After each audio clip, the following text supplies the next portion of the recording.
पुराणं नमामि सर्वज्ञमपारभावं नमामि रुद्रं प्रभुम् अक्षयं तं नमामि शर्वं शीर्षा नमामि नमामि देवं परमव्ययं उमापतिं लोकगुरुं नमामि नमामि दारिद्र्यविदारणं तं नमामि रोगापहरं नमामि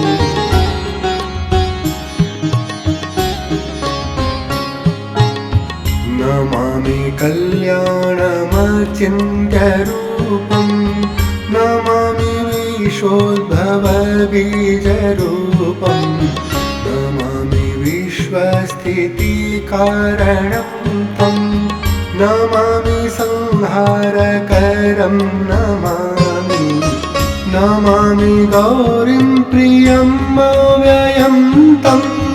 नमामि नित्यं क्षरम् अक्षरं तं नमामि चिद्रूपममेयभावं त्रिलोचनं तं शीर्षा नमामि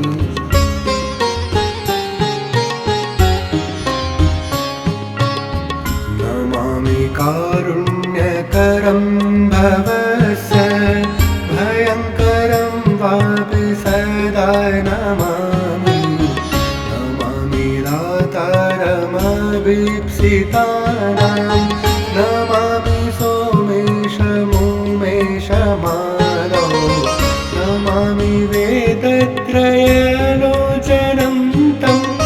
नमामि मूर्तित्रयवर्जितं तं नमामि पुण्यं सदा सद्व्यतीतं नमामि तं पापहरं नमामि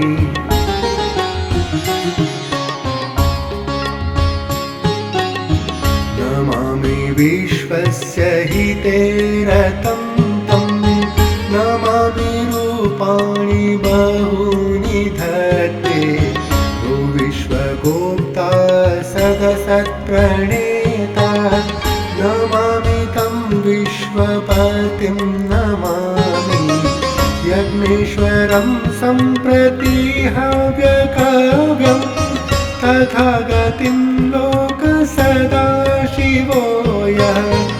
आराधितो यश्च ददाति सर्वं नमामि दानप्रियमीष्टदेवम्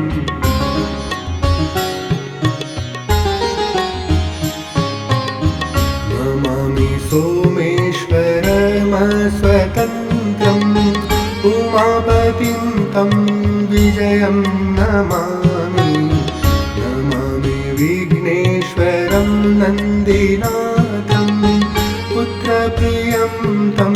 शीर्षा नमामि नमामि देवं भवदुःखशोकविनाशनं चन्द्रधरं नमामि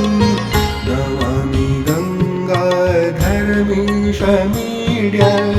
भूमाधवं देववरं नमामि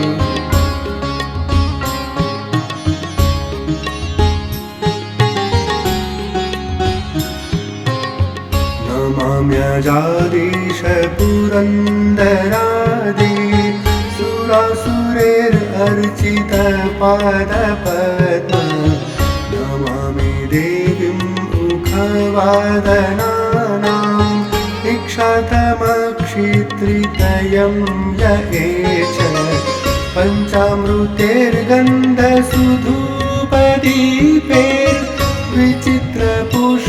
पञ्चामृतैर्गन्धसुधूपदीपैर्विचित्रपुष्पैर्विविधैश्च मन्त्रैः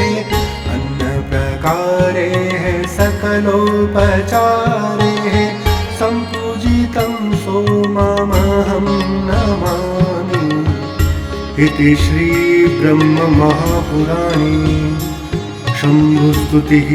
सम्पूर्णा।